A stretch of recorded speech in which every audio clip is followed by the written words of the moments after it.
it's just interesting how, you know, you go from, oh, this is about a team, to you figure your stuff out. Yeah, exactly. and then we get on the floor, we play the game. When you play in Europe versus here, you know, the game is more about like the team. And then when you get to the NBA, it's a whole different aspect of the game that you gotta learn. Like, this is my job and this is my only focus while I go into the game. In Europe, it's just everybody's moving, everybody's touching the ball, you know. Yeah, it's fast. Now in the NBA, you might go 5-10 positions without touching the ball. You know, maybe the only time you're gonna touch it if you go for a rebound or a block shot. So, but again, I think as you also get to the playoff, we all kind of start learning the importance of playing team basketball. And I think everybody's adjusting to it, you know, everybody's learning from it. But it also shows how much the league has evolved. There's a lot more international players.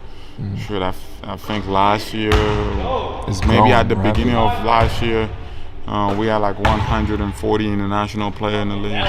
That's a lot. Yeah, that's insane. That's a lot. That's insane, you know. Yeah. So the league has been going global a lot. You know, the MVP the past 4 years has been an international player.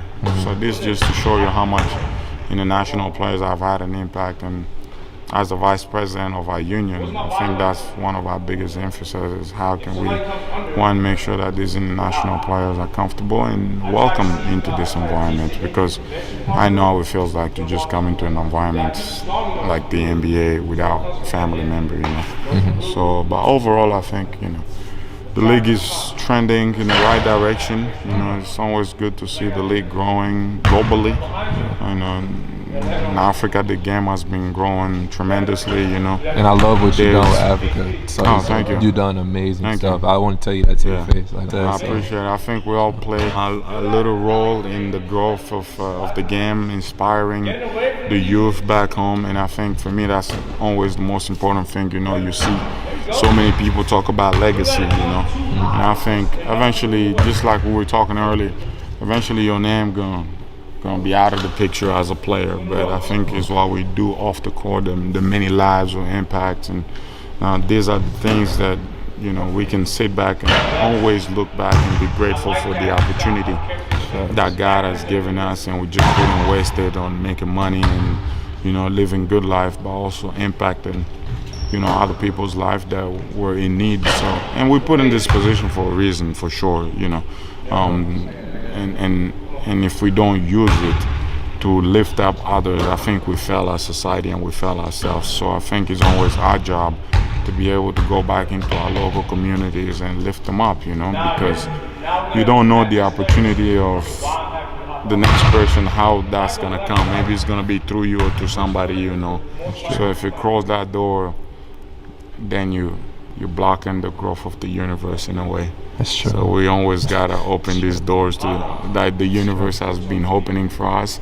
At some point, we gotta be the one opening those doors, so that there's somewhat a continuation in the dream of the universe. Because we got our personal dreams, the universe got its own dream as well. So if He help us, which is, you know, what we believe in, God, you know, high power source.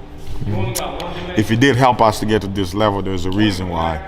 And I think we gotta make sure that what He's trying to accomplish next, we also, you know, become the vessel to allow that to happen for the next young guys, you know, creating the next jobs, you know, lifting up the voice of those ones that, you know, voices really can be heard. And I think overall, to me, it's always a blessing to be in a position to do so. And look, I've always said the day I stop playing basketball, I will have no regrets. You know, I work as hard as I can. I wanted to be the best player that I could be, and I help just enough people.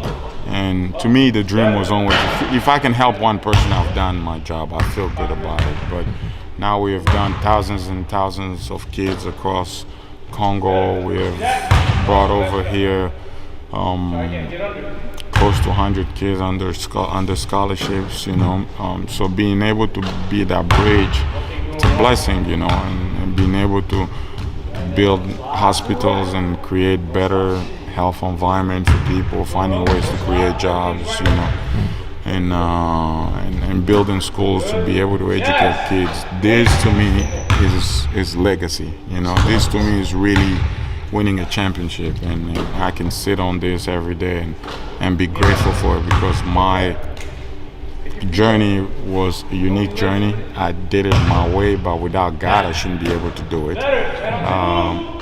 But also, God used me in a way to be able to reach so many lives that I'm grateful for it, and still do it. I don't know who's gonna watch this video, but hopefully they can take one words that I say and apply it to their lives, and hopefully impact the next person.